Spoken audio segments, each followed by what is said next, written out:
बच्चों, आप सभी का स्वागत है आकाश मैथ्स क्लासेस में। और आज मैं आपके लिए लाया हूँ कक्षा 10 का प्रश्नावली 1.3 का पहला प्रश्न, जिसमें कि है कि सिद्ध करना है कि √5 एक अपरिमेय संख्या है। तो यहाँ पे हमारे पास दिया है कि अपरिमेय न होकर हम अब इसको क्या करेंगे, एक परिमेय संख्या मानते हैं। तो हम यहाँ पे कर देंगे कि माना,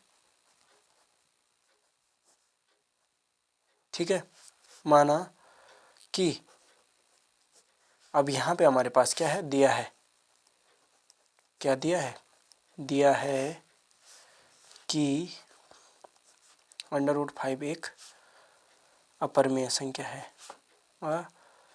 अपरिमेय संख्या है, क्या है, अपरिमेय संख्या है। तो उसमें हम क्या करते हैं कि मान लेते हैं, ठीक है, माना कि अब यहाँ पे हम मान लेते हैं पहले कि माना कि √5 एक परिमेय संख्या है, एक परिमेय संख्या है।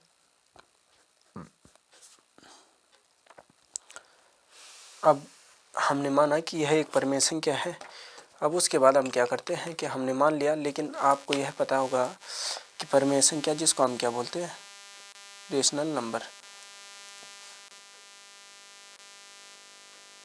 रेशनल नंबर, ठीक है। रेशनल नंबर किसे कहते हैं, जिन्हें हम p/q के रूप में, वह संख्या जिन्हें हम p/q के रूप में लिख सकते हैं, ठीक है, कि वह संख्याएं जिन्हें हम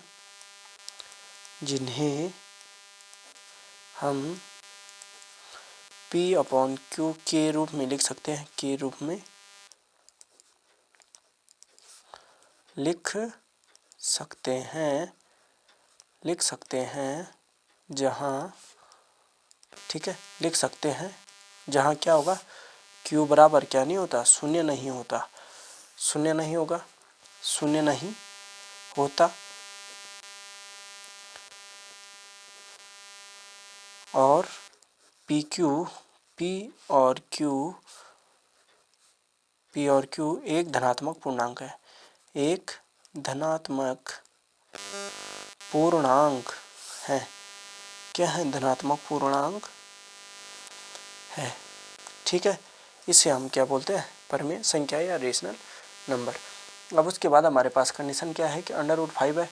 अब √5 को हमने एक परिमेय संख्या माना, और अपरिमेय संख्या तो क्या हो गई, जिन्हें हम p/q के रूप में नहीं लिख सकते हैं, ठीक है। तो q बराबर में नहीं होगा 0। अगर यहाँ पे q बराबर 0 होता है तो तब कंडीशन क्या होती है, अगर q बराबर 0 है और p बराबर 1 है तो क्या हो जाएगा, p/q के रूप में लिखते हैं तो p बराबर तो 1 है और q बराबर कितना है, 0। तो इसका मान कितना आ जाएगा, 0 आ जाएगा, जो कि कोई एक परिमेय संख्या नहीं है, ठीक है।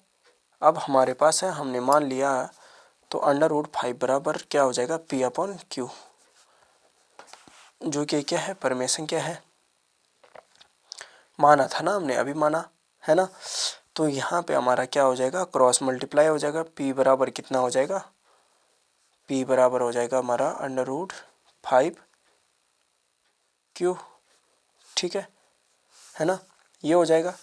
अब उसके बाद हमें आगे क्या करना है कि हमारे पास है अब अभाज्य गुणनखंड सर्वनिष्ठ एक के अतिरिक्त। अब यहाँ पे सिंपल सी बात है कि हम यहाँ पे एक बिंदु लिख सकते हैं कि q बराबर तो 0 नहीं है, पर वहाँ पे एक मेन पॉइंट लिख सकते हैं कि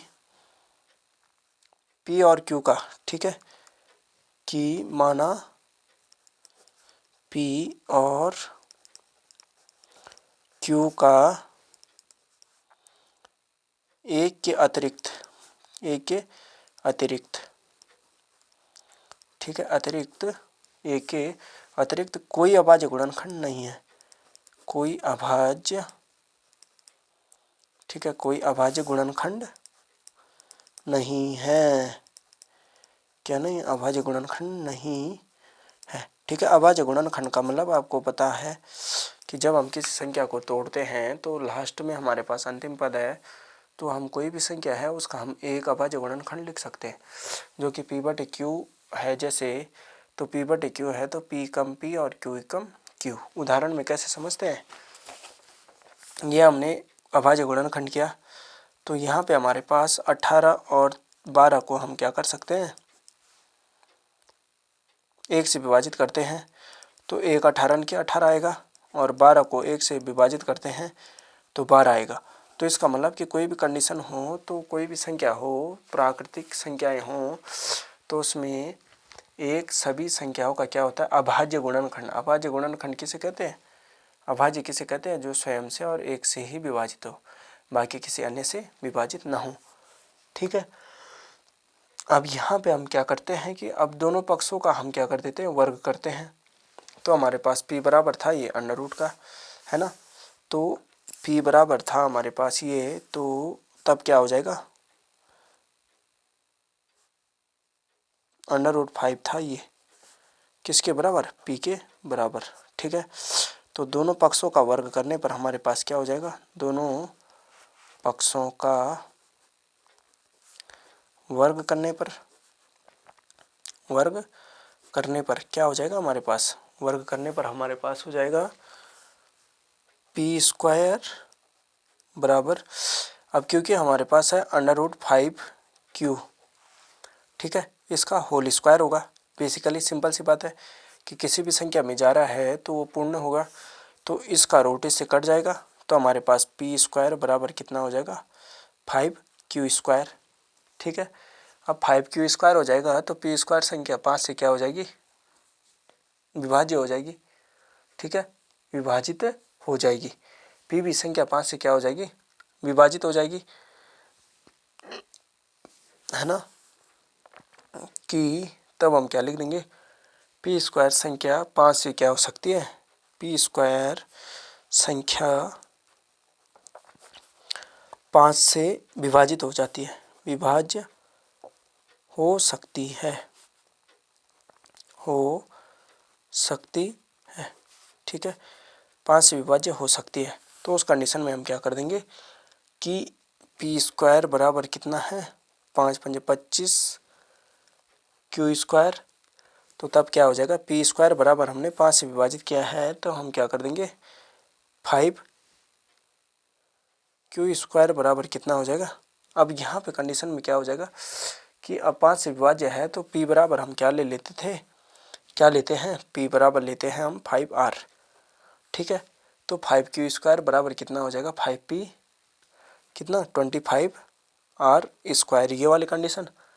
ठीक है, तो यहाँ पे हो जाएगा, तो तब हम क्या कर देंगे कि तब q भी 5 से क्या होगा, विभाज्य होगा, है ना।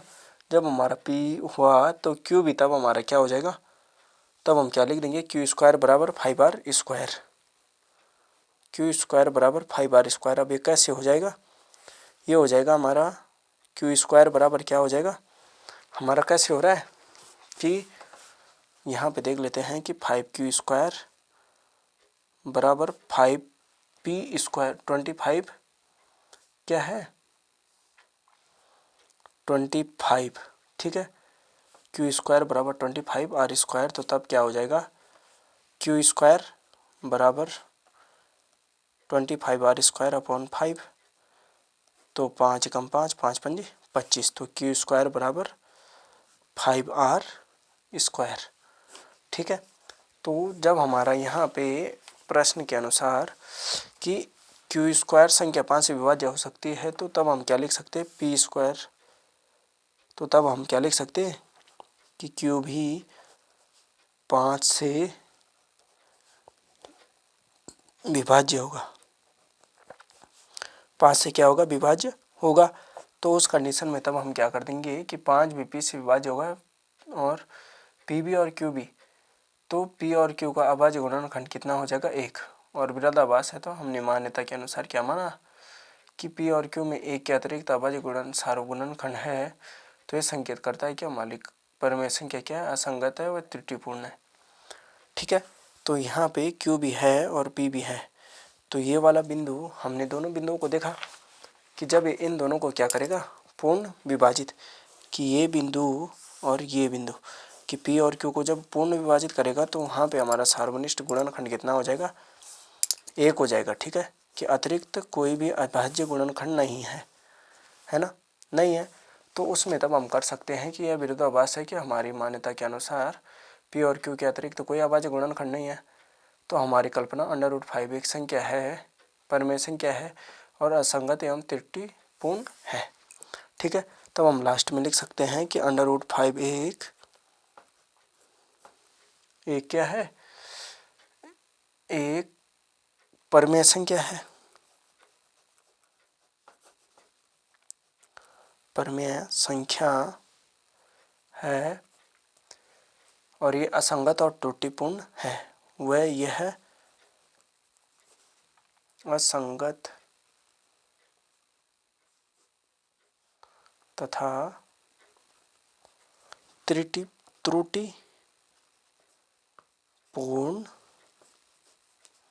है और √5 एक अपरिमेय संख्या है।